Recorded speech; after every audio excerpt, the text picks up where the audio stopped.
Bom dia, oitavo ano, tudo bom com vocês? Espero em Deus que sim. Vocês viram que hoje a prof tá em ritmo de carnaval? Não, em ritmo de samba. Que é justamente isso que nós vamos começar a falar neste bimestre. Nós vamos falar sobre a história do samba, tá? Como surgiu, a evolução até os dias de hoje, o famoso samba enredo que a gente conhece, que é uma cultura tão forte no nosso país, é uma cultura tão bonita de se ver. A história é bonita e tensa ao mesmo tempo, né? O samba, como nós vemos hoje, a maioria de vocês conhecem os sambas enredos, que são muito difundidos no carnaval, mas o samba, ele tem uma história que, ó, vem lá atrás.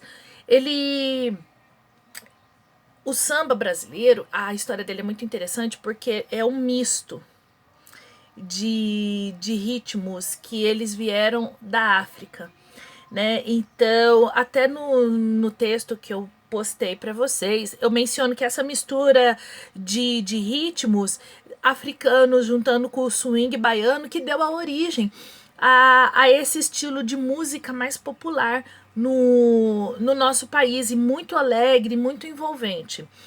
Quando o samba surgiu, era uma forma dos escravos eles poderem extravasar os seus sentimentos e também poder treinar, fazer aquele treinamento corporal, porque eles não podiam lutar, era proibida a luta no tempo da escravidão. Eles não podiam ter uma atividade física para fortalecer o corpo, porque os donos de fazenda eles tinham medo justamente da rebelião. Então eu falava assim, não, se o escravo ele fizer única e exclusivamente a função dele, ele não vai se rebelar e vai continuar sendo nosso escravo por todo o tempo. Mas o que os escravos foram bem mais espertos e eles fizeram? Eles colocaram isso na dança. Foi onde surgiu o quê? A capoeira. Muito bem, a capoeira. Tá? Então eles colocavam toda a coreografia de luta na dança da capoeira. Então eles faziam duas coisas ao mesmo tempo. Eles extravasavam a questão sentimental de tudo que estava acontecendo com eles na forma de dança, e ficou essa coisa tão linda, que não só a dança, mas a música também. E isso foi evoluindo. Essa cultura, ela foi evoluindo com o tempo. E assim, chega a ser até um pecado, se a gente falar da história do samba, mencionar mais ou menos tanto os estados da Bahia como do Rio de Janeiro.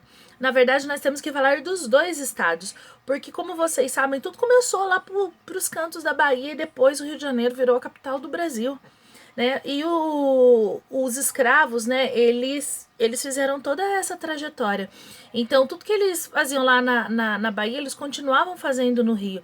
Só que o que? Que a história da evolução do samba raiz, como nós dizemos, no Rio de Janeiro, eles foram evoluindo com o tempo. Então, eles tinham as pequenas rodas de samba, que eles faziam.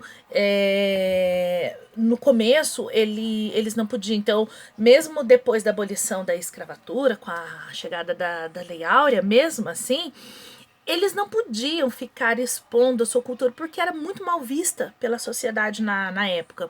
Então, eles se reuniam na casa das avós, das tias e faziam as suas músicas e dançavam e cantavam, e ali tinha o samba de roda, que hoje nós falamos, né, que tem o samba que é tão bonito a gente ver, ouvir falar, né, é tão bonito de ver, né, samba de roda.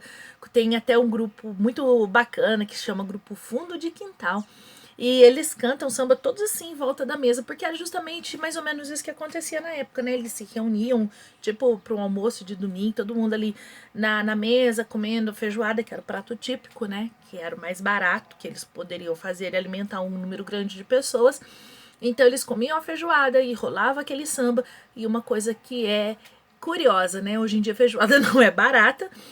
E nas escolas de samba eles fazem isso, eles têm essa cultura, né, de fazer o almoço com feijoada mesmo estando quente, mas enfim, eles fazem para justamente manter essa cultura, né, orientando aqui as nossas raízes. Isso é muito bacana.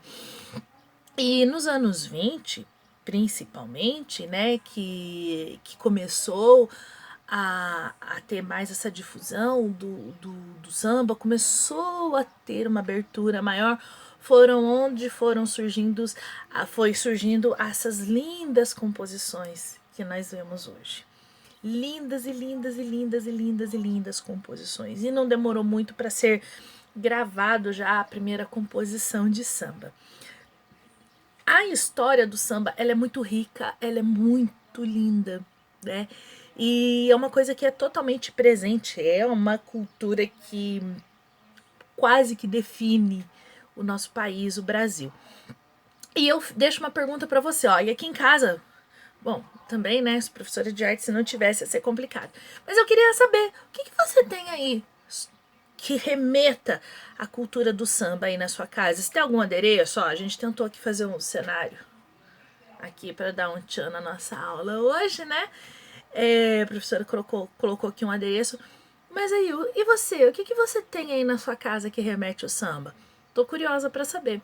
Queria que você respondesse isso para mim e mandasse uma fotinha aí para mim. De repente tem um enfeite. Eu tenho um amigo lá em Guará, Matheus. Beijo, Matheus. Ele, o cara é master. Ele é um apaixonado pelo samba. E eu acho muito bacana que quando chega... Passou o Natal, né? Que daí, depois que ele desmonta o presépio na casa dele, ele já caracteriza a casa dele todinha de samba. E é muito bonito. Então ele tem vários enfeites que vão de flores a máscaras, de carnaval, uma coisa muito bacana. E eu queria saber na sua casa, se vocês têm o hábito também de enfeitar a casa, né? Penas, adoro penas coloridas, assim. O que você tem aí? Mostra pra mim, a professora tá curiosa pra saber, tá bom?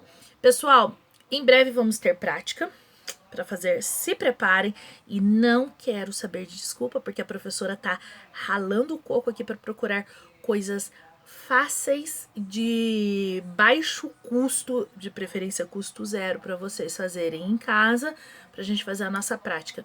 Mas eu dependo também da boa vontade de cada um, ok? Beijo no cérebro e até quarta-feira, pessoal!